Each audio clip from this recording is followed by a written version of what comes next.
सम्मेलन आयोजना हुँदैछ। चैत्र 27-28 गते आयोजना भइरहेको उक्त सम्मेलनको उद्घाटन समाउने प्रधानमन्त्रीज्यूबाट भएको छ।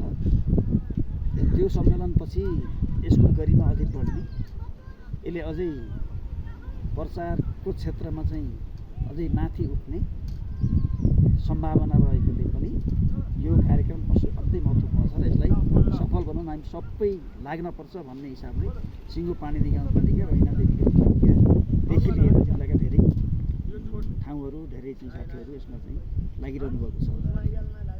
अब पाणिनीको र सिङ्गो जिल्लाकै भविष्य निर्माण गर्न यसको विकास जरुरी छ। हामीले जति पर्यटकहरूलाई पाणिनीमा ल्याउन सक्यौँ त्यति अर्घाखाँची जिल्लाको पाणिनी गाउँपालिकाको विकास हुने भएकोले पनि यसको महत्त्व त्यही रूपमा छ र यसलाई हामीले जति प्रचार गर्न सक्यौँ, जति चाहिँ यसमा पर्यटक ल्याउन सक्यौँ त्यति यसको पनि प्रचार हुने, सिङ्गो जिल्लाको पनि विकास हुने र सिङ्गो पर्यटन प्रवर्धनको निम्ति पनि यसले ठुलो एउटा कोसेढुङ्गा साबित हुने भएकोले उक्त कार्यक्रममा सबैलाई आउन आह्वान गरिएको छ, सहयोग गर्न आह्वान गरिएको छ र सफलताको कामना पनि गरिएको छ। यिनै कुराहरू मैले